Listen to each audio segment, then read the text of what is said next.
merong nagpa-view ng sasakyan nila and we found out yung hawak nilang papers is fake. So good day everyone, this is Liam of IA Cars sa mga buy and sell natin and sa mga buyers natin.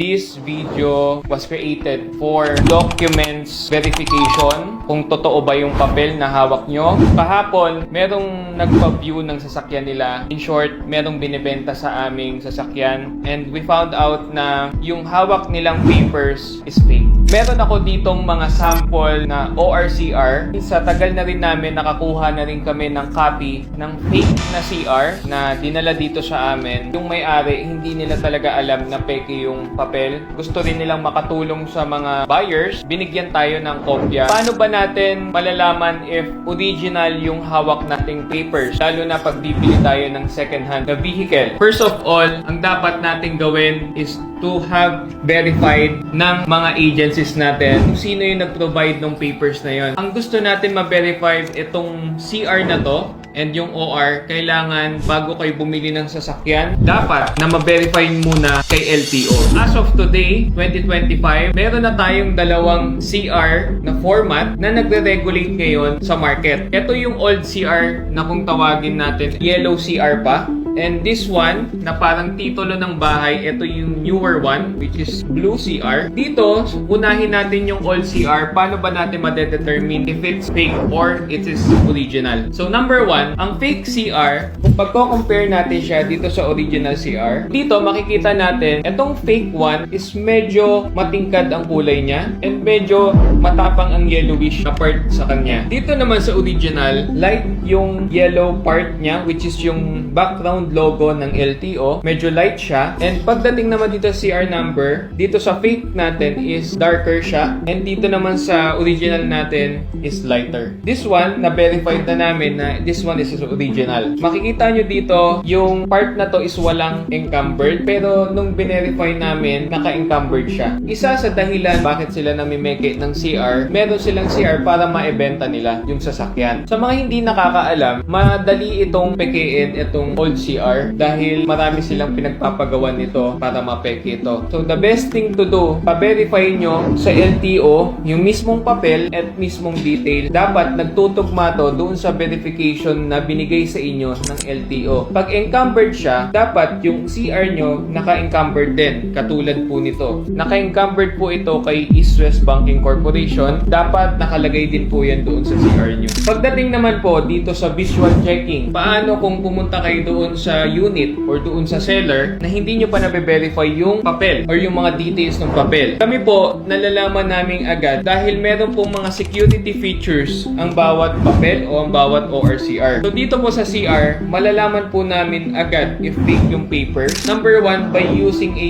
UV light. Pagdating po sa UV light, so meron po siyang mga watermarks dito ng mga libla ng buhok dito po sa original. And also, meron din po siyang logo pero light logo lang siya. Ang mahalaga po dito, meron po siyang watermark, meron pong green, merong orange, and merong blue. Even sa likuran, meron. Sa tinagal-tagal po namin na nakakita ng mga CR, meron po talagang walang logo dito. Merong light na logo dito. Meron naman na matingkad yung logo niya. Pero ang napaka-importante po sa amin, itong mga parang hairline na nakikita dito sa UV. Ayan. Kasi mahirap pong pekian yan. Papakita ko po sa inyo ang difference ng fake kung meron din siyang hairline. So, ito naman po yung fake. Meron din, pero makikita nyo, yung LTO niya, hindi po mabasa. Ayan po yung fake na LTO. And also, meron po siyang mga hairline, pero yung hairline niya, parang ginuhit-guhitan lang po ng magic pen. Po, meron din po siyang trademark dito at meron din pong sign. Pero nga po, dun ko laging chinecheck dun sa mga hairline niya. Ito, blue lang po ang hairline niya at napakalaki. Pero pagdating po dito, napakanipis. And solid po yung mga hairline niya. Talagang umiilaw. First. Kaya napakahalaga po na meron kayong baon na UV light every time na meron kayong bibiling sasakyan. And also, dapat meron din po kayong cellphone with camera na pwedeng mag-zoom ng mga gantong security features.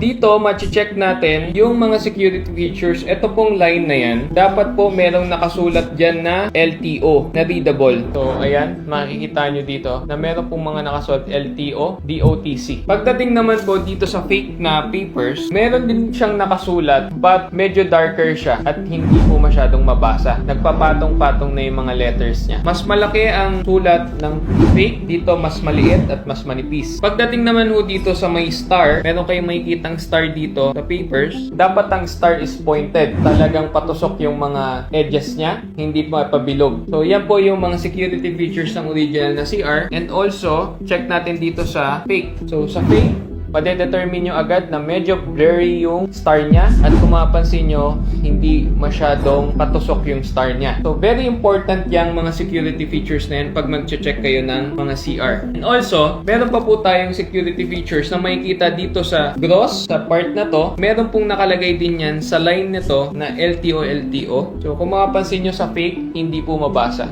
Pag-check naman dito sa original, ayan, nababasa po siya. LTO.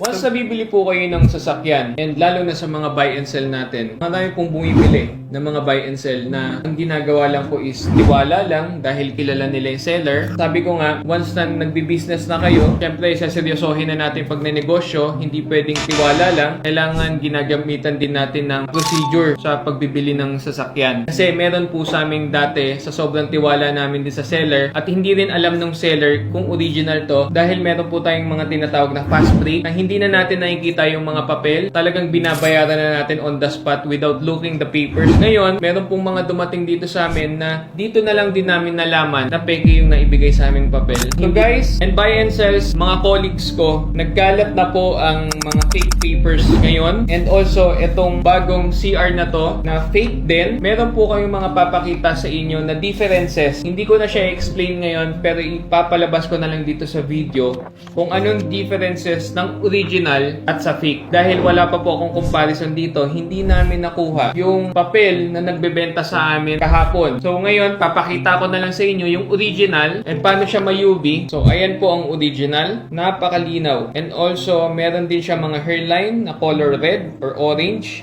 Ayan po.